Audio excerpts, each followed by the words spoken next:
morning, magandang umaga po. Ayos ba tayo dyan? Basta umaga nyo, okay naman. Masarap ba kape? Ayos. Wala pang kape. Kape.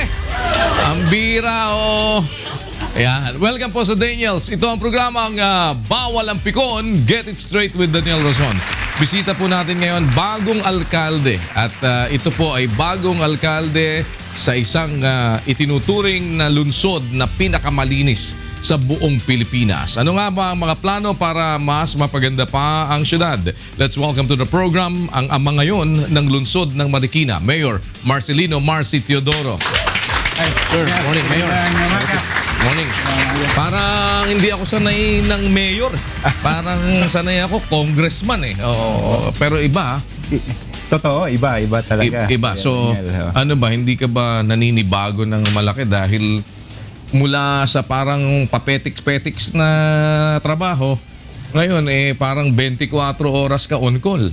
Ito ay 24 oras at hindi lang 5 araw na trabaho, kundi 7 araw. Then 24/7. 24/7. So, anong pinakamalaki adjustment mo ngayon? Kasi considering from legislative department, executive ngayon, palit kayo ni Bayani eh. Totoo. Pinakamalaki adjustment ko sa oras. Pero ganun pa rin naman, ang tao pa rin ang tutok natin. Pero ngayon talagang sa opisina, yung dami ng tao, halos na doble o na triple. Kung ihahambing ko nung tayo'y kinatawan lamang ng isang distrito. Ngayon, buong Marikina na eh. Dati, isang distrito lamang sa 2 distrito sa lungsod. Bakit ba nag-decide ka na mag-mayor? Ito yan na rin. Ayon na rin sa pakikipag-ugnayan, pakikipag-usap ko sa mga kababayan natin na nagsabi sa atin na tayo ay magpatuloy sa paglilingkod. At nakita ko rin naman yung pangangailangan na may mga ilang areas tayong dapat pagtuunan ng pansin na hindi magawa ng kinatawan ng distrito na po pwedeng magawa at maipagpatuloy ng isang alkalde. Friend daw kayo ngayon ni Bayani eh. Sabi niya sa akin eh. Hindi niya lang alam kung hanggang kailan. Sabi nga niya, sa ngayon daw. Wala, may sweet deal ba kayo na parang after 3 years, balik ka na ulit sa Congress at balik naman siya sa pagiging mayor? Wala naman. Ang pinag-usapan lang naming malinaw ay kung paano kami magtutulong para i-address yung ilang mga suliranin sa lungsod tulad ng pagbaha, tulad ng kakulangan ng trabaho, yung pagbabalik ng disiplinang medyo nawaglit, yung kalinisang sinasabi nila at kinikilala ang madumi na ba ngayon ang Marikina? Hindi naman marumi, kundi dumumi. May mga bagay lang na dapat ay napanatili at dapat ay naipagpatuloy. May mga antas tayo dapat ng pag-unlad na narating na sa ganitong panahon. Na pinalano natin nung panahon pa nung mga nauna tulad ng panahon ni Chairman Bayani Fernando o Congressman BF. Dapat na ipagpapatuloy. Pero nung tinanong ko siya, sabi ko, bakit ka ba nag-congressman? Kasi sabi niya, matagal na ako naging mayor dyan eh. Gusto kong, mula daw nung nangyari yung problema sa Ondoy, parang sinasabi nila, parang meron siyang gustong magawa. What does that mean? Hindi mo nagawa yun? Kasi ikaw ang nasa Congress dati. Ngayon siya, parang pupunta ako ng Congress para magawa ko yung dapat na magawa. Palagay ko nagawa naman natin. Ang tinutukoy niya para maging mas malinaw ay yung mga proyekto natin pang infrastruktura sa lungsod na gusto namin mapagtulungan sa ngayon. Isang bahagi ng gawain ng isang kinatawan ng distrito ay hindi lang gumawa ng batas para sa bansa, kundi yung ikaw ay makapagdala rin ng kinakailangang budget o pondo na pang-development o pang-infrastruktura sa iyong distrito. At ito naman ay nagawa natin. Tulad sa ngayon, meron tayong mga malalaking proyekto na ngayon ay sinisimulan at yung iba pa ay sisimulan. Kung mapapansin natin sa Marikina ngayon ay maraming mga proyekto ngayong para infrastruktura for flood mitigation na ginagawa namin. Na pinagtutulungan namin ngayon ni Congressman Bayani Fernando. Dahil alam mo si Congressman Bayani Fernando isang ininyero. Technical yung pagtingin niya.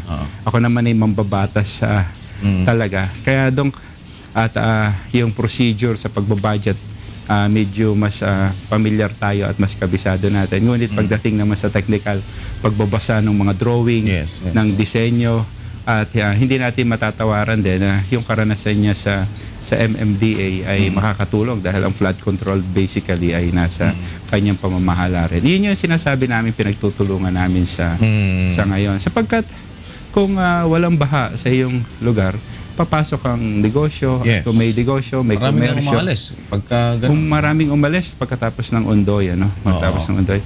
Hindi lang yung protection sa sa buhay ng tao at kaligtasan at sa kanilang mga ari-arian. Kundi ang pinakamahalaga yung pagkakataong nawawala Pag isang lugar mo ay tinitingnan nilang sa tuwi-tuwi na ibinabaha. Bro, dalawa kasi yung problema nyo dito ngayon. Dahil dun sa sinasabi nila na yung fault area yan, di ba? Tapos nangyari pa nga yung sa Undoy, meaning to say parang naging dalawang problemang malaki na kinakatakutan ngayon at maaaring magtaboy para sa mga negosyante. Paano kayo makakabigay ng assurance like gaano ba tayo kahanda sa the big one? Totoo yun. May batas tayo, National Disaster Risk Reduction Management Commission. Meron tayo ngayon sa national dito. At sa mga lokal ay may mga lokal na tanggapan ukol dito. Pinalalakas natin ito at yung ating calamity fund ay ginagamit natin sa paghahanda. Pati ang komunidad ay inihahanda natin. Tulad ngayon sa umagang ito, pagkagaling ko rito ay kakapulungin ko ang mga taong sangkot dito sa bagay na ito para sa ganon ay masigurado na ang institusyon natin, ang ahensya natin ay nakahanda. Nakahanda. I heard na ini-intensify ninyo yung mga rescue groups ninyo. Is that accurate? May tuloy-tuloy na pagsasanay sa mga volunteers. Pati sa ngayon, ang mga equipment na kinakailangan natin ay ini-inventaryo natin. Ang mga ospital natin ay kinakausap din at tinitingnan din ang kahandaan. Ang engineering department natin sa ngayon ay tine-check, tinitingnan yung structural soundness ng ating mga ng mga gusali natin. Pampubliko at mga pribado. Meron din tayong nakahandang evacuation center plan para sa buong syudad. In-identify na natin yung mga areas na po pwedeng kung sakaling dumating yung big one ay kung saan po pwedeng pumunta at maging ligtas ang mga tao natin. Pati yung mga gamit natin sa ngayong umaga ay titingnan namin kung saan po pwedeng mga i-preposition na mas ligtas. Na hindi masyadong aabutin agad ng kung may baha o merong hindi aabutin. Kung may paglindol, malayo dun sa mga fault line. Pero ito yung technical na paghahanda. Paghahanda. Yung fault line, tinitingnan namin mabuti. Sa Marikina ay namarkahan at malinaw na yung mga area na may fault line sa tulong ng PBOX ay nagawa na natin. Identify na natin. Pati ang mga paaralan nating nasa tabi o malapit sa fault line ay ang mga mag-aaral ay inalayo na natin yung kanilang mga ginagamit na gusali o kwarto o silid-aralan doon sa lugar na maaaring kung dumating yung big one ay mas maging ligtas sila. Ano ba nangyari doon sa Rescue 161 nyo doon? Ibinabalik namin ngayon yung Rescue 161. Oo. Sapagkat siguro ay dahil nga, bago pa man magkaroon ng disaster risk reduction management office sa mga lokal na pamahalaan, ay ang Marikina ay may Rescue 161 na. Yes. Pag ikaw ay may pangangailangan at emergency, medical, kailangan mo ng ambulansya o may sunog, kailangan bombero o kaya may kinalaman sa peace and order, police, maaari kang tumayal doon sa 161 na numero at matitiyak mo na darating yung responde sa'yo sa loob ng 5 minuto. Pero ito nga yung isang mga bagay na nawala o nawaglit itong mga nakaraang panahon na binabalik namin sa ngayon. Ngayon nasa process pa lang kayo ng pagre-revive dito? Ngayong araw nagsisimula na sila na nung isang linggo ay meron akong direktiba na i-revamp yung opisina o tanggapan. Unang-una para tingnan yung qualification ng mga tao natin na nasa tanggapan na ito para malaman natin kung angkop yung kanyang kakayahan doon sa kanyang tungkulin. Pangalawa, in-inventaryo at tinitingnan natin ngayon yung mga equipment nila.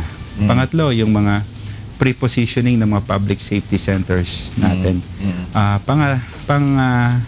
Pangapat, syempre yung mga protocol na meron sila sa kanilang tanggapan. Pero kaya tinitingnan din natin yung at panghuli, tinitingnan din natin yung kaayusan ng buong syudad. Alam mo dati kaya nakakarating ng 5 minuto. Dahil una, walang traffic. Okay. Pangalawa, walang mga obstruction sa kalsada, illegally parked na sasakyan, mga humps na nakakasagabal, mga gate ng subdivision na hindi mo na kailangan pambuksan pag may emergency dahil ang mga gate ng subdivision ay bukas dahil ang nararamdaman ng mga tao ay ligtas sila kahit walang gate ang kanilang mga subdivision. Kaya yung hindi pagkakaresponde o ng 5 minuto ng 161 ay refleksyon ng kabuuan kaayusan. Ano? Ibig mo sabihin kaya ngayon naging ito'y isang sukatan namin. Oo.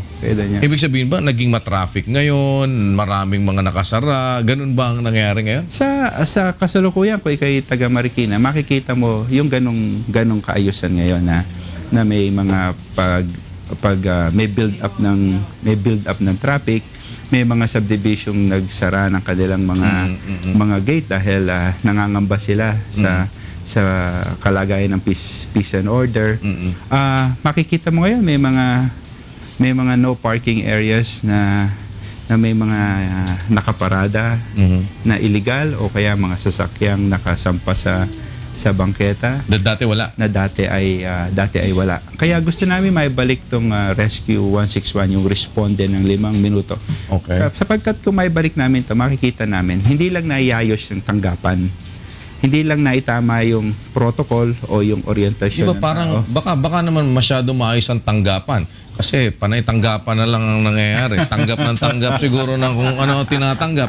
Hindi na naging opisina, puro tanggapan na lang. Hindi kaya gano'n na nangyayari dyan? Daniel, ang City Hall namin, ang disenyo niyan ay mapapansin. Pag ipunta sa Marikina City Hall, pagpasok mo lang sa quadrangle at nakatayo ka sa gitna nito, ang mga opisina, hindi ko na sasabing tanggapan. Oo, iba na. Yung mga opisina. Nabago na bigla. Binago ko lahat. Baguhin mo na nga yung tanggapan parang maganda tunog eh. Yung opisina ng ating mga City Hall ay puro salamin. Puro salamin. Okay. Noong unang araw ko. Hindi naman tinted. Hindi naman. Pero may tinted nga. Sa iba. Okay. Pero nakita ko, maraming mga nakapaskel na kung ano-ano. Anunsyo, minsan kalendaryo. Okay. Kapag tinignan mo, na tatakpan yung tao, hindi mo makita.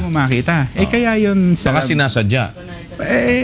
Pwede mo ipalagay na gano'n. Pero sabi ko nga sa kanila, nag-order ako, nagbigay ako ng tagubili na tanggalin lahat yung nakakaharang. So kailangan maliwanag na. Kailangan nakikita ka. Pag may taong pumasok sa City Hall, pagpasok mong gano'n, dapat nakikita niya yung kawani ng gobyerno na naroon sa loob at nakikita rin niya kung ano yung ginagawa at gumagawa. Ganon din naman dapat yung kawani ng gobyerno dahil nga nasa loob siya, salamin at nakikita rin naman niya yung taong nasa labas. Alam niya sa sarili niya kung bakit siya naroon at ano ang kanyang gawain at ano ang kanyang tungkulin. May tungkulin siya sa tao. At kung may paghaba ng pila doon sa isang opisina, ay makikita niya at alam niya agad kung ano gagawin. Kaya pag ngayon tumungo kayo sa City Hall ng Marikina, muli niyong makikita ito, yung transparent physically, pero more importantly, transparency ito in government service. Maraming taga Marikina din. Sa mga taga Marikina dyan, taga Marikina kayo lahat? Ay, mga taga Marikina pala kayo. Matraffic daw sa inyo? Traffic. Madalas. Matraffic. Pero dahil kaya rin nagta-traffic kanina may ilang araw na namin tinitingnan ng traffic. Ang Marikina ay malapit to sa Marcos Highway. Yes, at alam naman natin yung LRT line sa Marcos Highway doon sa Santolan Station ay ine-extend ngayon papunta doon sa Antipolo, Masinag area. Kaya marami rin nagdi-detour sa loob ng Marikina ngayon para iwasan yung traffic na nangyayari doon sa along Marcos Highway.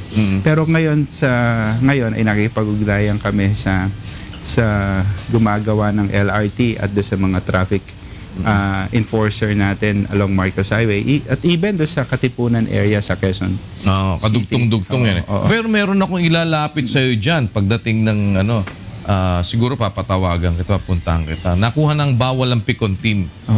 May terminal diyan sa inyo sa Marikina. Terminal ng Colorum. Ayos, di ba? Bawal yun. Terminal ng dapat Colorum. mawala yan. Pero lalapit ko sa tatawag ko sa'yo. Pero bago yan, anong original mong political partido mo? Ako, nung ako'y nasa Kongreso, ako'y kasapi ng Liberal Party ng LP. LP. Ngayon, LP. tumalong ka na ba sa laban? Bago mo sagutin, we'll pause for a break.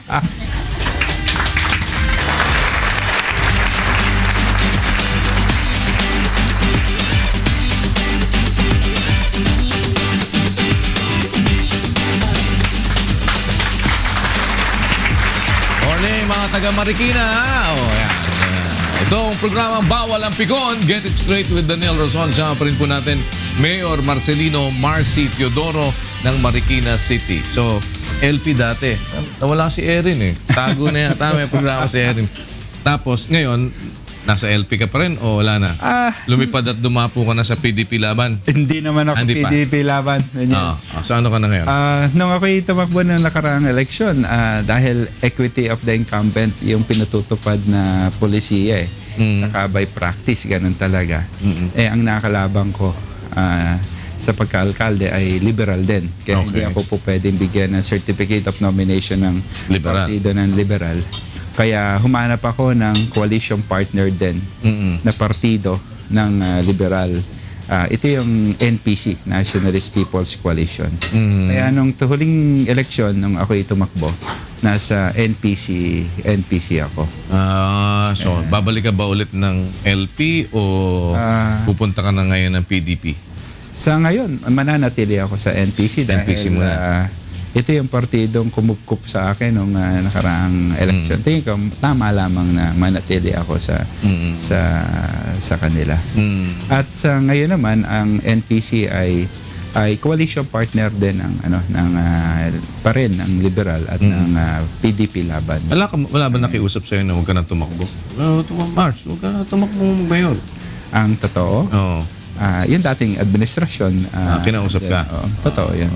Ikaw naman, di mo naman kinausap si Bayani. Huwag ka na tumakbo, Bayani. Hindi naman. Wala. Hindi ko kinausap si Bayani. Sabi, ano tayo? Tinatanong ko din siya. Pagkos, siya nga totoo, sabi ko sa kanya, nung kami nagkausap, aksidente yung pagtatakbo. Nagkita kami. At napag-usapan namin yung Marikina. Natanong niya kung ano ang aking plano. Ganun din, sabi ko, tinanong ko rin siya. Sabi ko, baka gusto niya tumakbo dahil baka kailangan siya ng Marikina. Pero sabi niya sa akin, yan para sa tapos na raw ang kanyang panunungkulan sa Marikina bilang mayor. At ito naman para sa ibang henerasyon na. Sabi niya ganun. Sabi niya sa akin, baka ikaw tumakbo ka. Tingin ko, handa ka. Sabi niya ganun sa akin. Sabi ko, pero kayo, kung tatakbo kayo, tingin ko mas nakahanda kayo dahil sa karanasan. Pero sabi niya, hindi, iba na rin naman ang panahon. Sabi niya, ganun.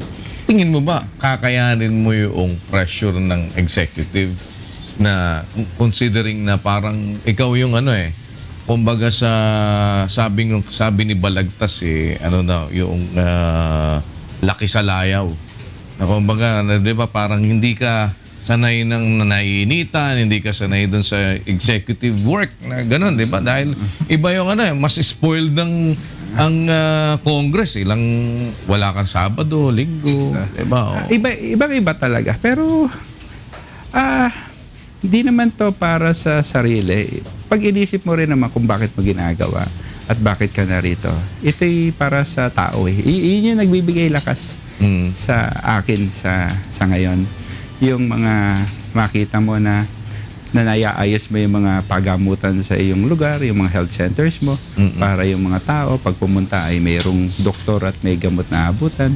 Yung bang yung mga naiaayos mo yung mga paaralan, nabibigyan ng access sa edukasyon lalo na yung mga mahihirap na ang inaasahan lamang ay yung edukasyon para mabago yung kanilang kabuhayan. Yung bang makita mong maayos yung kapaligiran, yung bang ang posting dating nakikita mo walang ilaw, madilim doon sa lugar, nalagyan mo ng ilaw na ipaayos mo. Yung bang makita mong ang pakaramdam ng tao ay mas panatag na dahil mas maliwanag na yung kanilang Kumusta bang sa inyo? Peace and order sa inyo ngayon?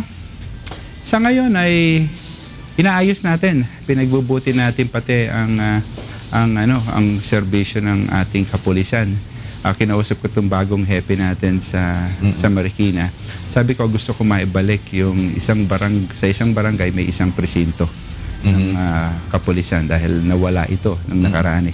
Tapos itong darating na linggo ay makakapagbigay at makapagdala tayo na rin ng isang mobile sa bawat barangay. So one precinct, one mobile car per barangay.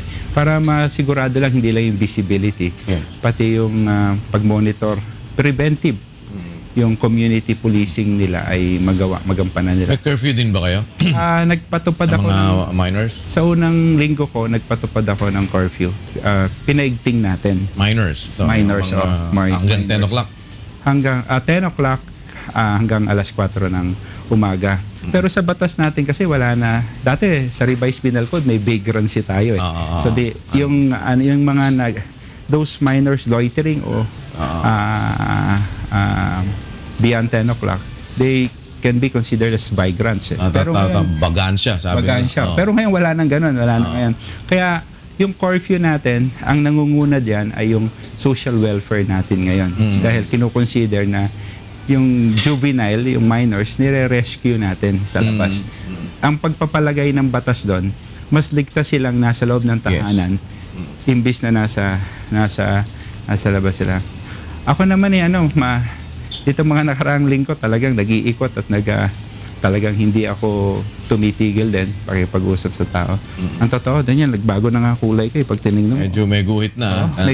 Naarawan ka na ngayon. May guhit na talaga Dating kita nyo, iba na yung kulay ko eh. Pero, kumusta ba drug sa inyo? Itong nakaraang Sabado, ako'y kasama ko yung aking hepe ng kapulisan. Nanguna kami sa pagpapanumpa dito sa mga ilang sumurrender. Bago na ba happy niya ngayon sa Marikina? O dati pa rin? May 2 linggo ng bago ang hepe natin. So wala namang nagbabato doon sa mga pulis nyo doon? Wala naman. Meron ba kayong gano'n, mga random na ginagawa din? Nag-random drug testing tayo sa mga pulis natin. Okay. Wala nag-positive? Nag-positive. Pero ulitin natin dahil random nga. Hindi naman na test lahat. Pero ako'y nag-commit din ako dito sa ating district commander sa Eastern, bago rin ang district commander natin, si Colonel Sapitula. Sabi ko sa kanila, si Romy. Sabi ko kay Romy, nung kami magkasama nung nag-ikot sa Marikina, kasama ko rin siya nag-ikot nung 1 linggo sa Marikina at yung happy namin. Sabi ko, ako'y tutulong din doon sa programa niya na rehabilitation para doon sa mga kapulisan nating makikita, matetest na positive Yung mga empleyado nyo, wala kayong hindi kayo nagpaparandom. Kasi sila may ginagawa. Kulong kayo din. Magano muna tayo. May mga random testing din tayong ginagawa sa mga empleyado, particular doon sa mga nasa enforcement agency natin, sa traffic, nasa public safety. Pati yung may drug rehabilitation center ang Marikina rin. Pati yung mga empleyado nating nasa drug rehab ay pinapa-test din. Papatest din. Pinatetest. Ikaw ba, nagpa-test ka na ba? Yun ang kada niya lang nakakalimutan ko. Palagay kayo, dapat pala, no? Oo, dapat magpapatest ka din. Baka biglang may lumabas, ano? Oo, baka merong kailangan. Hindi kasi minsan yun namang iba, may mga tinitake na gamot. Diba? Yung mga statin drugs, let's say yung mga diba, wala ka pa naman sigurong maintenance. Wala naman. Pero palagay ko, mag-negative pa ako. Ano ba sa inyo yung mga scholarship programs niyo? Kumusta? Meron ba kayong mga sa scholarship program? Meron, tuloy-tuloy. Ito yung tinatawag namin Educational Assistance Program dahil kasi dati as congressman, for sure meron ka mga scholars. Meron. Iyan nga iniisip ko kung paano maipagpapatuloy ito dahil at tinitingnan ko rin yung budget ng ng ating syudad. Ang totoo ngayon nagpapa-budget call na kami. Ibig sabihin ng budget call, yung pinahanda ko na yung budget ng executive na isasubmit sa konseho para sa ganun ay maaga nilang mapag-aralan at matukoy kung ano yung prioridad. At para sa ganun, bago pa man dumating yung pagbubukas ng susunod na taon, ay napag-aralan at ma-aproban na nila yung budget na magagamit natin. Malaking bahagi rin sa budget na pinahanda ko ay para sa mga social services, yung mga para sa pantulong sa paaralan, yung mga pantulong na medical, yung ganyan. Maliban pa siyempre doon sa pagpapalakas natin ng mga institusyon na nagbibigay ng social services, pinapa-reorganize ko yung city social welfare natin yun. Siyempre yung mga tie-up sa national ay pinapaigting natin. Marami bang squatter sa inyo? Sa Marikina. Dumami ba? Nadagdag? Nabawasan? O paano? Kung ang definisyon ng squatter ay yung isang individual o pamilya na walang permanenteng tirahan. Sa Marikina ay napakaliit na ng bilang na ganon. Kasi meron tayong 247 settlement sites sa Marikina. Na kung saan ay sila ay nakaayos na ron, nag-amortize na sila. Ang iba naman ay hinihintay social housing, ang titulo. Lupa, binigyan natin sila ng lot allocation, yung mga community mortgage program. Pero syempre, mga bagong komunidad ito, yung mga problema ng mga nagsisimulang komunidad ay naroon. Yung peace and order, yung mga magkakapitbahay nagsisimula pa lang maging magkakakilala. Kaya yung mga ordinansa natin, halimbawa, sa pagbabawal sa pag-inom sa labas, yung nakahubad, yung mga maingay na bidyoke, ay pinatutupad natin maigi sa mga settlement areas natin para maiwasan yung friction, yung awayan sa mga magkakapit bahay. Ang isa pa natin pinakamalaking programa, yung community college natin sa Marikina, pamantasan ng Marikina. Ngayong linggo, makikipag-ugnayan ako sa ating konseho para sa ganun mapondohan nila yung free tuition fee sa pamantasan ng Marikina. May ipinasang ordinansa yung nakaraang administrasyon bago sila bumaba sa pamamahala. Siguro a week before, meron silang mga pinasang mga ordinansa. Maganda naman, tulad yung free tuition fee sa pamantasan ng Marikina o sa community college. Ang naging problema lang, nakalimutan nilang pondohan. Hindi nila napondohan. So, ano mangyayari? Sabi ko nga, pag hindi mo napondohan, paper ordinance ang tawag doon. Di ba? Paano mo ipatutupad? Exactly. Tapos, meron din silang pinasa, midnight ordinance Kasi kaya midnight ordinance, ipinasa pagkatapos ng election, bago pumasok yung bagong administrasyon, 2,000 birthday subsidy. Nung ako'y nangangampanya, sabi ko, magbigay tayong birthday subsidy sa senior citizen. Pero 1,000 lang para kaya, hindi masyadong malaki. Pero, ang mahalaga ay maalala at makilala natin yung ating senior citizen pag kanilang sa araw na kanila. Pero ginawa nitong konseho, ginawang 2,000. Ganun din na naging problema. Wala ng pera. Papatupad, effective ng July 1, sabi ko, nasa yung pera? Hindi sila kumuha ng certificate of availability of funds sa tresurera bago aproban. Siguro sa pagmamadali, hindi na masyadong napag-aralan. Hindi pa paano ngayon yan? Sa'yo babalik yan. Ikaw sisingilin ngayon yan. Ako sinisingil araw-araw. Dahil sa birthday ko ngayon Araw-araw. Paano ngayon gagawin doon? Ito nga yung dahilan bakit ako makikipag-ugnayan ngayong linggo sa konseho. Sasabihin ko sa kanila para maipatupad natin itong mga ordinansa to ay kailangan mapondohan at maihanap natin. Hindi, tsaka kasi ikaw ang put into bad light, di ba? Dahil ikaw ang sisingilin ngayon. Sabi, tignan mo to si Mayor Marcio. Ayaw gawin. Hindi binibigay sa amin ng dalawang, baka binubulsan ito yung 2,000 namin. Ang mahirap pa rito, kasabay pa ng mga ordinansang yon ay meron pa silang mga ordinansang ipinasa na ang tax namin ay ikakat by 50% lalo na sa amilyar at sa mga business tax. Yung amilyar, yung real property, ako sinabi ko nung ako'y nangangampanya, tingin ko tama lang na ibigay yung 50% sa mga residential. Okay. Pero pagdating sa mga commercial at industrial, tingin ko dapat naman ay singilin ng buo dahil ito'y kumikita. Pero yung mga residential, lalo na sa Marikina, marami ng mga retired employees, matatandang bahay, matatandang propriedad na hindi naman kumikita na. At tingin ko yun dapat tama lang na mababaan.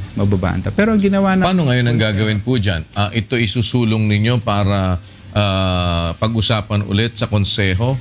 Tingin ko, dapat mapag-usapan ulit sa konseho, mabalikan ulit kung ano yung tamang gawin. So, ang ibig sabihin ngayon dito, yung mga negosyo, tataas ang kanilang amilyar.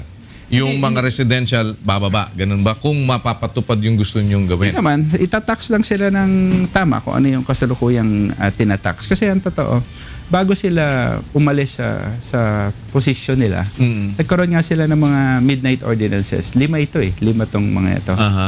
Sabay-sabay nilang inaproban. Isinumite nung araw na yon at inaproban nung araw na yon at nilagdaan ng dating mayor nung araw din yon.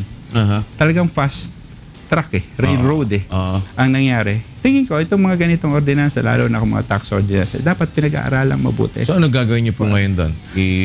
Sa ngayon, babaguhin niyo? Ako tingin ko dapat yung 50% mapatupad.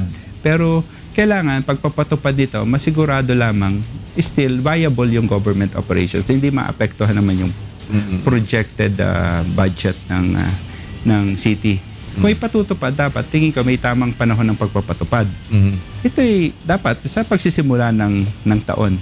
Gusto nilang ipatupad sa kalagitnaan ng budget year. Gusto nilang ipatupad sa ngayon. Pero kung papatupad, dapat masigurado rin namin na ang serbisyo naman ng pamahalaan ay hindi maapektuhan at magpapatuloy.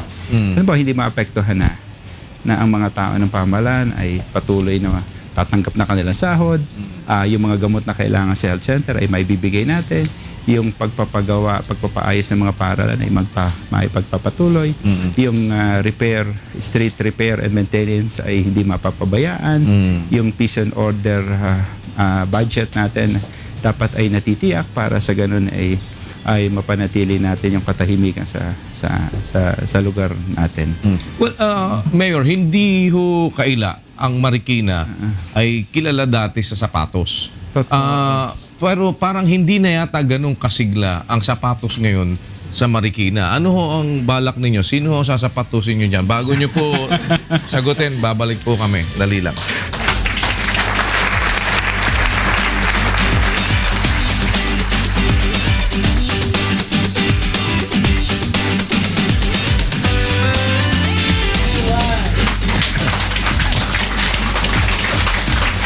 Ito ang programang Bawal ang Pikon. Get it straight with Daniel Rason. Kasama po natin Mayor Marcelino Marci Teodoro ng Marikina City. Parang hindi na ho ganun kasigla ang industriya ng sapatos sa Marikina ngayon. Ano ba, may balak ba kayo ho dyan para muling buhayin o paano? Kailangan buhayin, kailangan pasiglahin. Kinikilala natin ito at magsisikap tayo para dito. Sa initial na pakipag-ugnayan ko sa ilang manggagawa at may-ari ng ating ng Sapatusan. Pero tingin ko kailangan ipagpatuloy yung mga ugnayan na yun. Ano, ha? Kailangan natin pagsigilahan. Isang halimbawa lang, ang nawala sa Marikina, yung trade fair natin dati, yung shoe trade fair. Natin, ano. Tingin ko kailangan maibalik yung ganun yung shoe trade fair natin. Merong isang gusali ngayong kasalukuyang itinatayo sa tabi ng City Hall. Ito'y trade center building. Ang iniisip ko nga dito sa trade center building na to, para maging information center din para sa mga magsasapatos at hindi lang sa magsasapatos, pati doon sa mga ibang leather goods manufacturer natin at pati yung mga leather supplier natin. Alam mo sa Marikina, pagpunta ka sa Marikina, dito sa Marikina mo pa rin makikita at makukuha ang lahat ng pangangailangan mo buhat sa botones, sa zipper, sa balat, sa paggawa ng bag, sa paggawa ng leather goods. Ano ha? Kaya iniisip ko, i-promote din ito as a suppliers haven ang Marikina para sa sapatos at para at iba pang produkto ng leather goods. Ayun, information center. Maraming mga nagso-sourcing locally, yung mga nasa nagtitinda sa malalaking department store, mga mall na minsan pupunta at madalas pupunta pa sila sa ibang bansa na pwede naman din nila ma-source yung mga kailangan nila dito sa atin. Sa production tayo nagkakaproblema dahil mataas ang cost ng production. Anong pang pwedeng magawa doon sa ganyang problema? Kasi, hindi natin makakaila na lumalaban naman talaga in terms of quality ang mga sapatos ng Marikina. In terms of design. Yes. Design. But the problem is, pagka kinumpara mo na nga doon sa magiging production cost mo, dumataas ang presyo. Pag tumaas ang production cost, tumataas yung presyo sa merkado. Sa merkado. May subsidy ba dito ang government? Ang isang iniisip nga natin, bahagi ng tax reform program na sinasabi ko nga kanina. Kaya kanina hindi ko masabing nangangalawan tataas yung tax para sa commercial at industrial. Maring hindi Maring irarationalize lang natin Ang isang iniisip nga namin tax incentive para do sa mga maliliit na magsasapatos ay magkaroon muna ng moratorium sila sa pagbabayad ng kanilang mga buwis para yung maliliit matulungang makabuelo muna. Ang isa pang iniisip nga namin programa para sa mga paaralan natin ay makapagbigay ng mga libreng sapatos sa mga eskwelahan. Mga estudyante. At kung iyon, mapopondohan ng ating pamahalaang lungsod. Ito yung bahagi na isasubmit yung executive budget na mapondohan yon. Hindi subsiding parang diretso ibibigay doon sa doon sa magsasapatos, kundi order ng sapatos. Kung halimbawa may 6,000 o 80,000 pares ng sapatos para may order ka na kagad natin. Para may purchase order na sa'yo. May purchase sila, kumbaga, economic impetus di ba? O order sa'yo, orderin doon sa mga liliit na manggagawa para yung maliliit sila magpuproduce para doon sa ating mga ibibigay na mga libreng sapatos sa mga Kumusta ba pondo nyo ngayon sa Marikina? Kasi minsan ganyan yung mga nagiging usapin Pag upo ng bago mayor sabihin, sinimot nung dating mayor yung pondo, wala kang puro utang ako. Puro utang ka ba? Sa ngayon may 800 milyong utang ang Marikina? Ang Marikina, ang City Hall. Hindi so wala kayong pera? Hindi alam ng marami.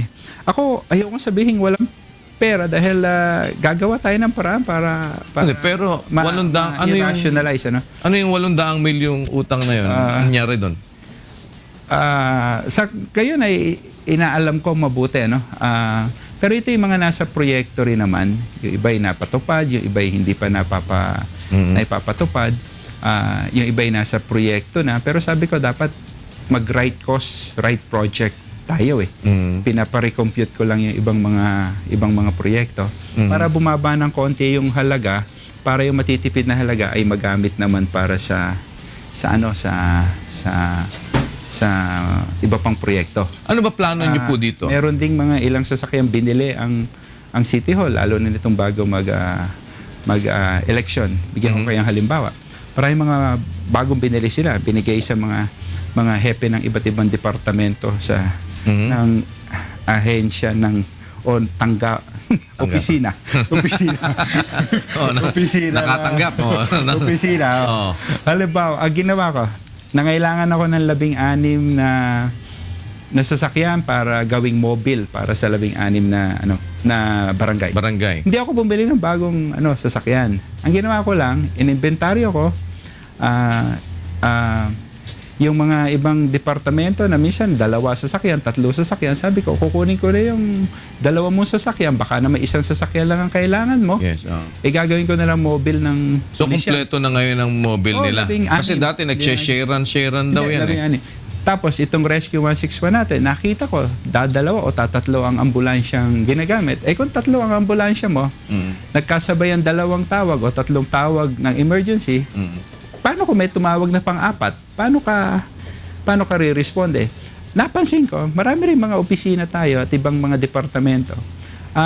Ang gumagamit na hepe ng departamento, van ang ginagamit. Nag-iisa lang naman siya ron. Sabi ko, baka po pwede yung van, gawin na natin ambulansya. Bigyan na lang kita ng maliit na... bigyan mo yung bisikleta. So, bisikleta ka na lang. Meron naman tayo. Pwede ka naman dyan. Yung mga ganung bagay. Halimbawa lang, sa opisina ng mayor, napansin ko may 3 sasakyan pala. Sabi ko, baka sa mayor, pwedeng 2 na lang, yung isa, bibigay ko na sa pulis. Yung mga ganong pagra-rationalize ng ating resources. Kaya sa ngayon, nung matapos kong gawin yon, nakakuha ko ng 16 na sasakyan para sa pulis, 10 ambulansya para do sa Rescue 161. Yun nga lang ngayon, inaayos yung mga sasakyan na yon. May konting gastos, pero hindi ganun kalaki. Hindi ako bumili ng mga bagong mga gamit. Repair na lang.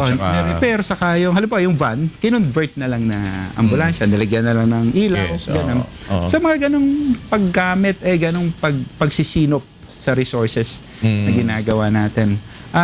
Nakita ko rin, pinarecost ko yung mga projects natin ngayon.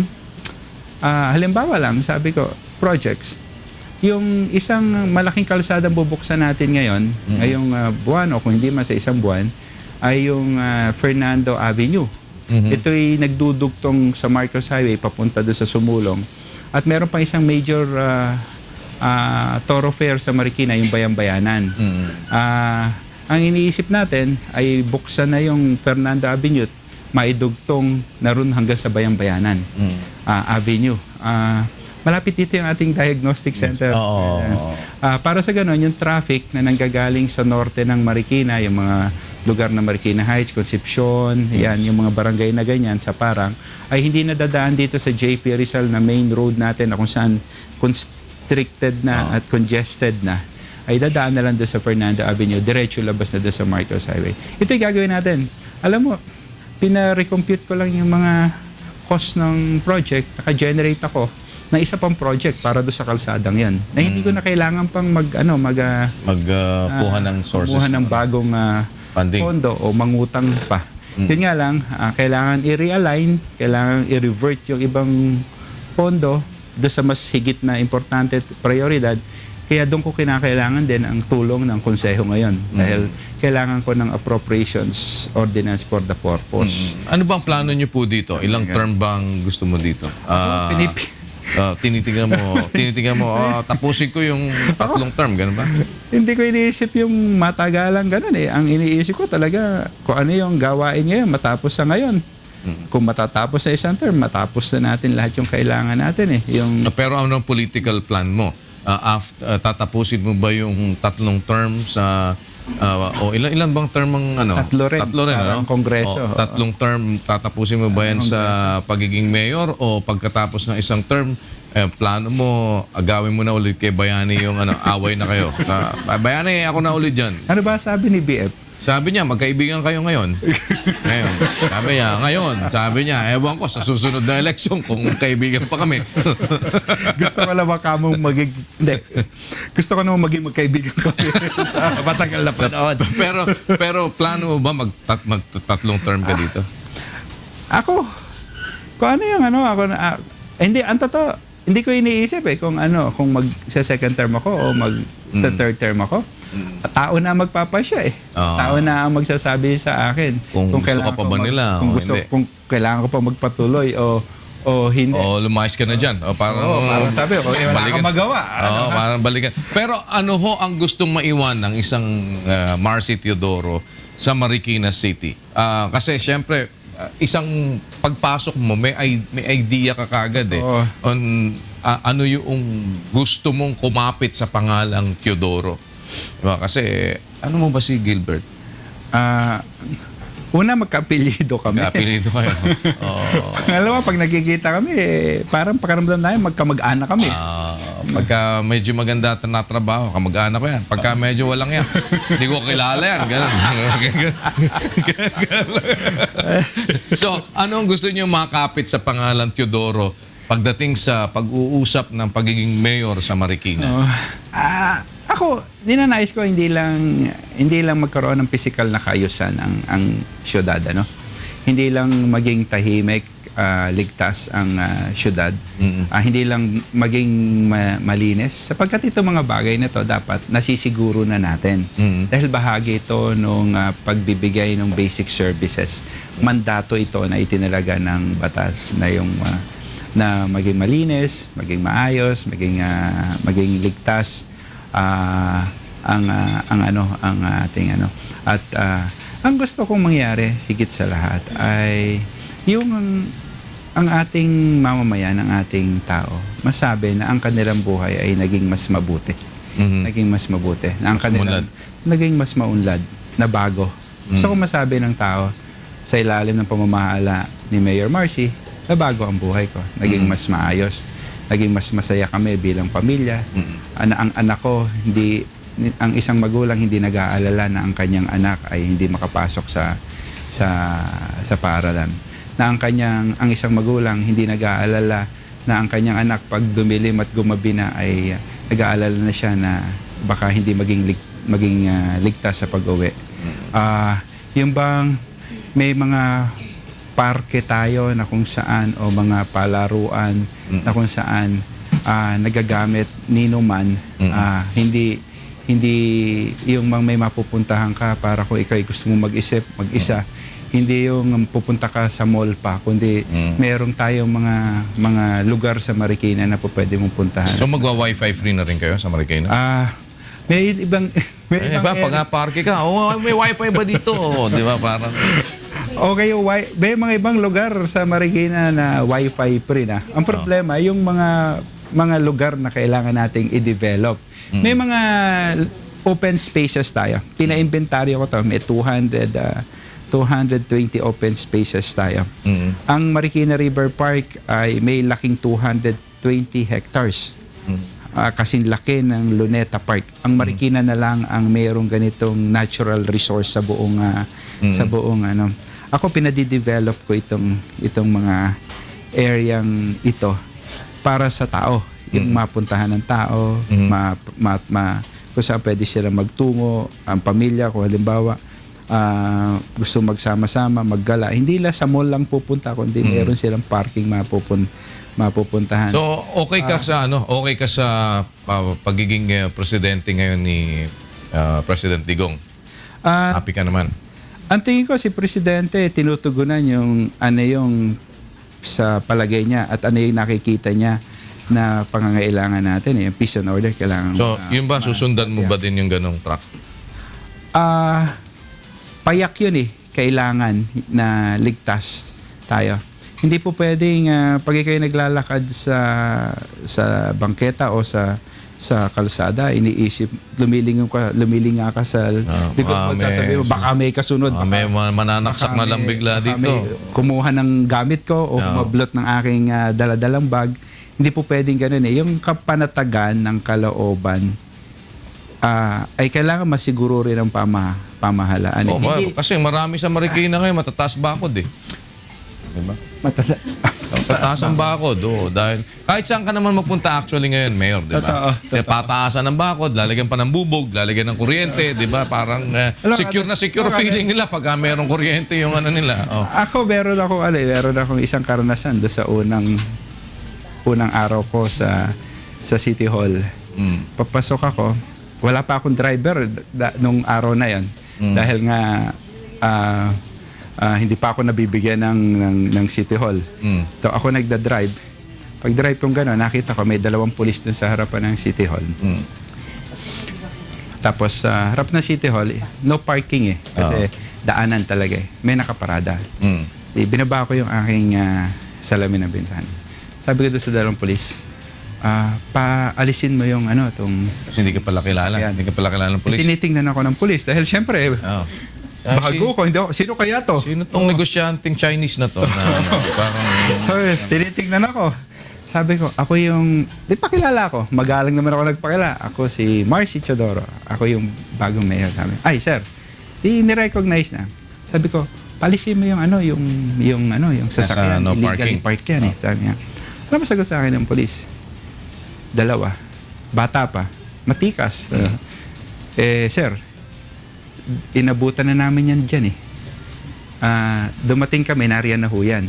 Hindi namin alam kung sino nagparada niya dyan. Sabi niya gano'n. Sabi ko, hindi, miskin na inabutan niyo at nariyan na yan, hindi nangangahulugan na hindi niyo na aalisin.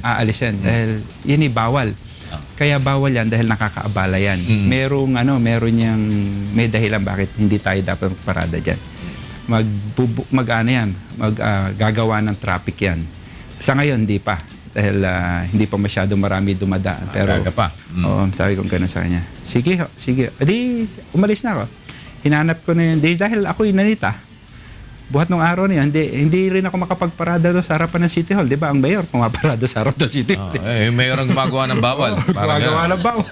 Kaya buhat nung araw na yun, humahanap talaga ako ng parada doon sa parking area ng mga sasakyan na doon sa City Hall. Buhat ngayon, ginagawa ko pa naman yun hanggang ngayon.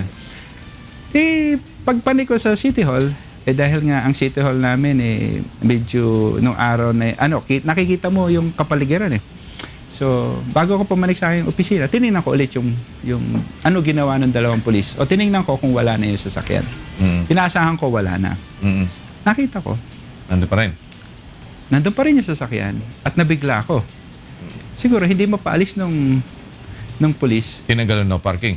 Hindi. Yung pulis ang umalis. Naglakad. Okay. Naglakad yung 2 pulis. Sabay pa naglakad. Lumayo na. Snappy naglakad yung 2 pulis. Sana sinabi mo, tuluyan na kayo yung umalis. Ako naman, hindi ko patiis Kaya... Ayoko na kamong makikita ang mukha ninyong 2 nakapark dito. Ay, ginawa ko. Tumawag ako doon sa hepe.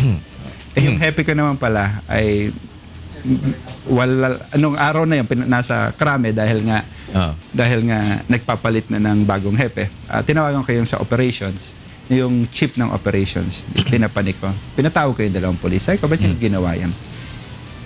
Hindi nila may paliwanag, pero totoo nga, sabi nga siya, sir, hindi ho namin nakakita kasi yung driver. Kung gano'n, hindi naman nangangahulugan na dapat iwanan nyo yung... Akala ko, hindi naman sinabi sa inyo, mayor, kay vice mayor ho yun. Wala namang gano'n. Pero bisa, meron ako isang sasakyang nasita. Sa kapitan pala ng barangay ko. Ayan. Sabi ko nga doon sa mga nagpapatupad, ba't hindi nyo pinapalis yan? Sa kapitan ho ng barangay. Hindi. Lahat tayo susunod. Pag hindi tayo sumunod, walang maniniwala. So, dapat ngayon, sumunod na lahat ang mga dapat sumunod. Tapos sabi ko doon sa polis, alam niyo yung inisip ng polis, sabi ko, dapat, pinaliwanag ko kung bakit dapat nating ipatupad. At kung pagpapatupad, hindi naman dahil bawal lamang, kundi may dahilan. Naapektuhan ang lahat Di ba? Sabi ko gano'n sa kanya. Sabi nung hepe yung operations chief, sabi sa akin, Sir, Mayor, huwag ko kayo mag-alala. Ililipat ko na ng assignment to. Kasi ang totoo, trainee ho itong mga ito, on the job. Ako, on the job pa lang Dapat maitama na.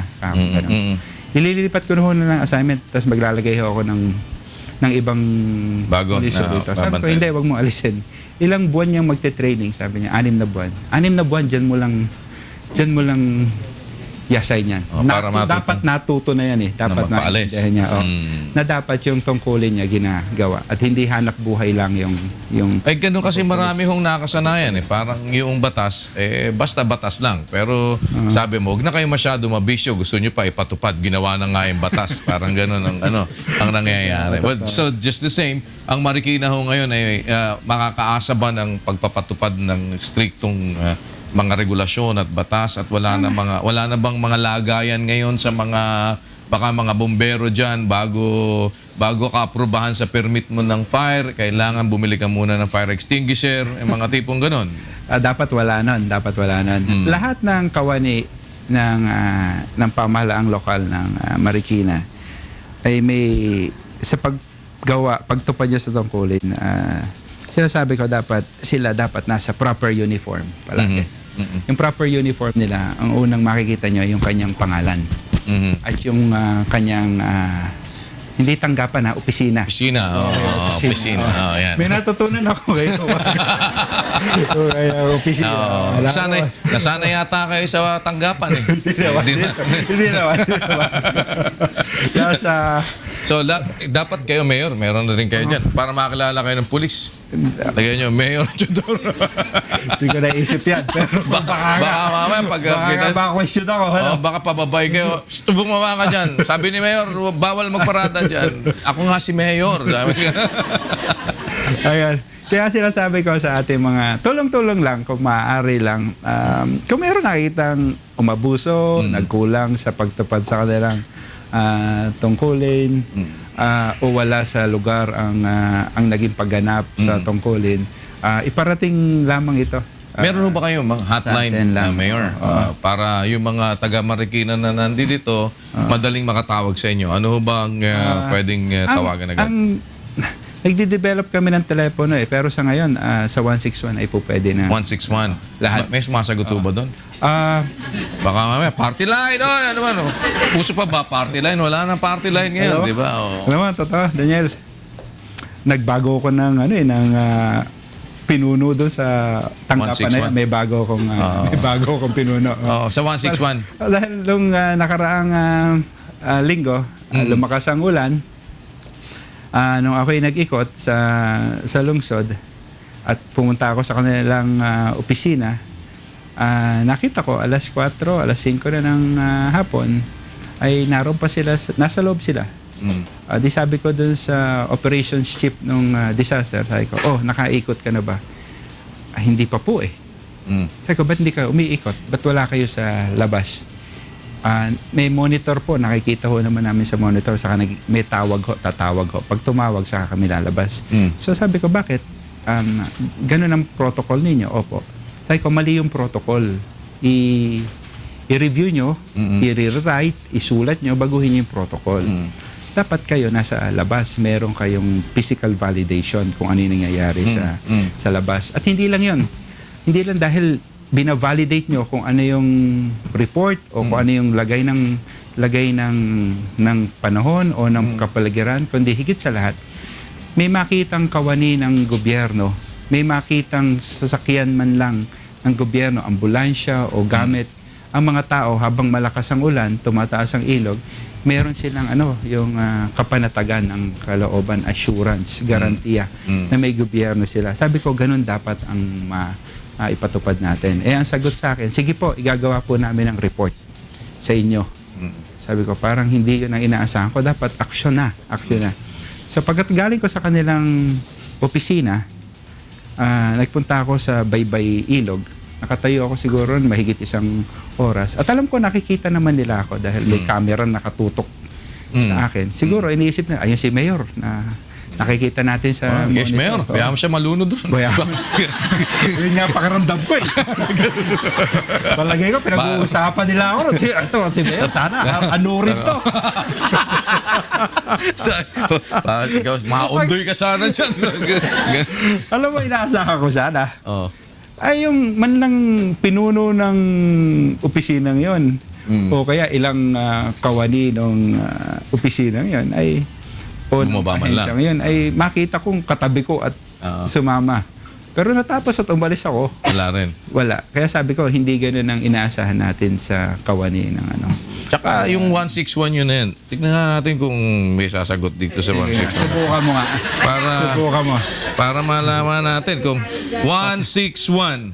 Baka may matanggal ah. Tignan natin. Ayan dito si Mayor. Di kagaya nung nakaraan. Sabi niya, the number you dialed is not a number. Ano? Cannot be completed as dialed. Pakitaas sa taas nga, pakitry nyo din. Telepono natin. 161. Hindi, kinakabahan. Patanggalin niya nga eh. Tatanggalin ko eh. Check the number and dial. Talagang the number is not a number. Oo, number is not a number. Oh. Please try your call later. Ayan o. Sorry, all circuits are busy now. Please try your call later. Sorry, all circuits are busy now. Patry ulit. Sige, kahit hanggang alas 9 tayo dito para para malaman natin pa kung ano gagawin ni Mayor. One more.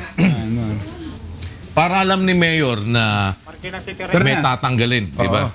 Dinawin ko. Yes, sir. Pang-12 araw ko pala ngayon ha. Kaya yung 161 eh. Ikaw naman, Ayusin Mayor. pa natin ha. Nagugas ka mga ikakalong. Di pa. Go. Saan na? Hello? Ayan. Ayun. Sino ba? Hello? Sumasagot. Hello? Hello, sir. Hello po? 161 po.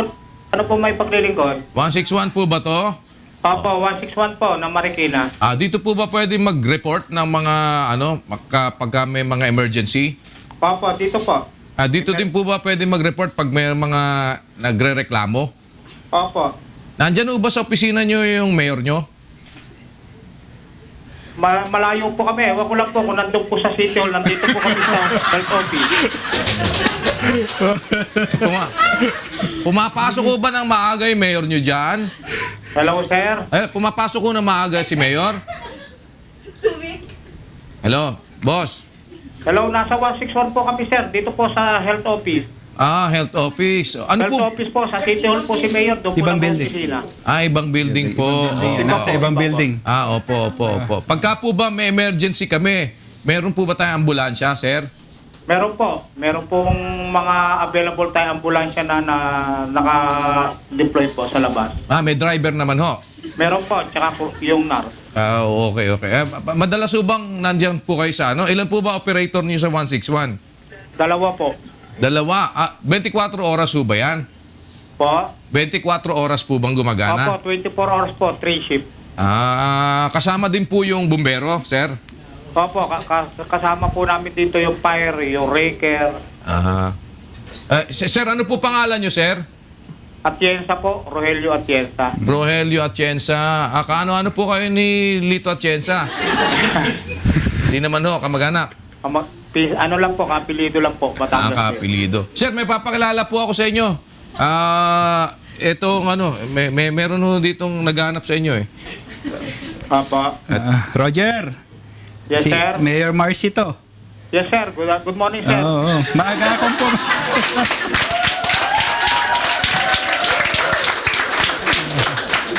Hello, sir. Maaga akong pumasok ha. Opo, sir.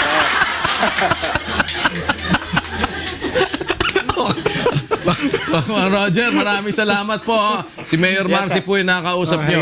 Roger, nariyan ba yung mga sina Ryan ngayon? Nagmi-meeting?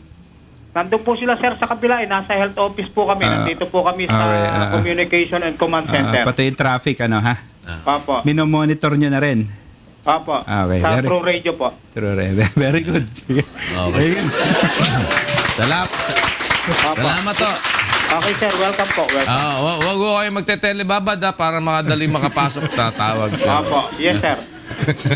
Salamat po, Roger. Okay, sir. Ayos. Walang anuman po, sir. Salamat po. Good morning. Ayos Medyo napaganot si Mayor. Kala ko, magtatanggal ako eh. At busy lang. Kailangan lang talaga. Alam niyo naman telecommunications. Well, at least, mga kababayan po natin taga Marikina, please address them, Mayor. Ano po ang inyong panguling pananalita sa kanila? Isa lang ang bayan natin. Ito lang ang lugar natin. Pagmalasakitan natin. Tulong-tulong lang. Ang pamahalaan natin ay naririto. Hindi iba sa atin. Iisa tayo rito. Ang mga pagkukulang ay mapupunuan kung ating pagtutulong-tulungan ito. No, ha? Tulad ng aking nasabi, pinagbubuti natin pero kailangan natin ang tulong ng ating mga mamamayan. Pamamagitan ng pagbibigay ng mga impormasyon o pagbibigay ng mga feedback. Tulad kanina, pagpunta ako rito, ang numero ko talaga binibigay ko sa mga kababayan natin para tulad kanina pagpunta ko rito. May nagte-text sa akin, traffic po sa ganitong lugar. Nung malaman kong traffic, akin naman tong ibibigay o papaasikaso doon sa mga namamahala natin. Ang totoo, pag ganitong araw ng Lunes, noong mga nakaraang panahon, ang flag ceremony sa ating City Hall ay ginagawa ng alas 8. Yun nga lang, pag ginawa mong alas 8 to, matatapos siguro ng mga 8:30 o minsan pag naging mahaba dahil may mga ilang panauhin sa flag ceremony, umabot ng alas 9. Buhat sa City Hall, halimbawa, mga doktor natin, mga kawani ng health office, pupunta pa sa kanilang mga health center. Bago makarating sa health center, siguro mga 9:30, alas 10. Napansin ko, ang mga tao, dahil nga sarado ang ating tanggapan, hindi pala tanggapan, opisina. Okay. Mga opisina. Masasanay din ako. Okay. Mga opisina. Sarado ng Sabado at Linggo at Lunes magbubukas. Ay, Kung ikaw ay merong anak na may sakit, miyembro ng pamilyang may nararamdaman, hihintay mo yung Lunes para pagpunta mo naman doon ng Lunes, wala pa yung doktor dahil sarado pa't nagpa-flag ceremony.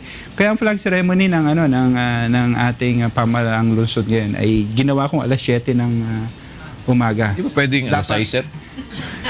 Kami nga alas 4, nandito na kami. Ang totoo niyan, na sinabi ko nga alas 7, para bang may magre-reklamo pa sa aking, i-complain pa ako sa civil service daw. Hindi ko maubos maisip. Sabi ko, sige, complaint nyo na ako dahil ang intention naman natin doon, agahan, para maagang makapagsimula sa pagtulong.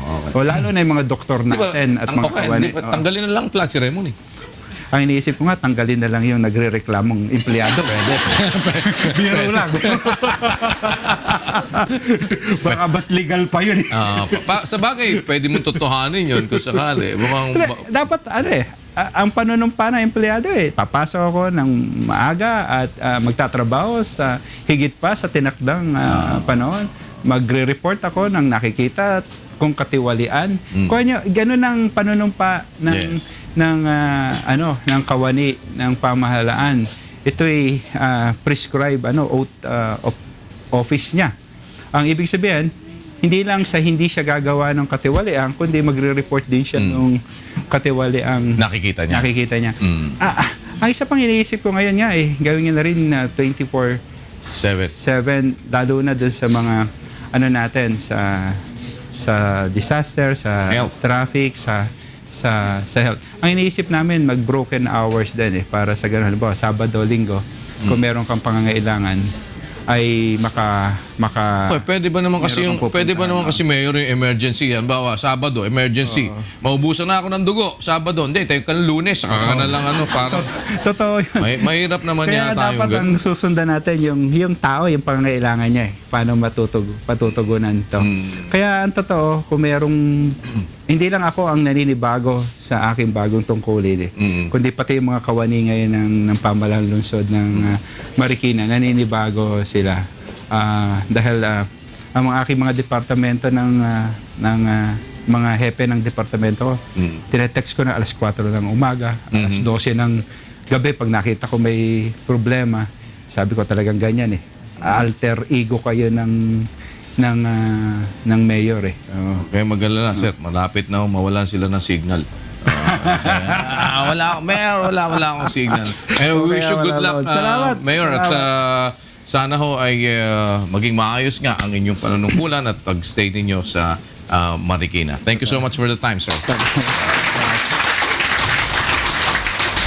Mayor Marcelino Marcy Teodoro ng Marikina City. Dito lang po sa programang Bawal ang Pikon. Get it straight with Daniel Razon.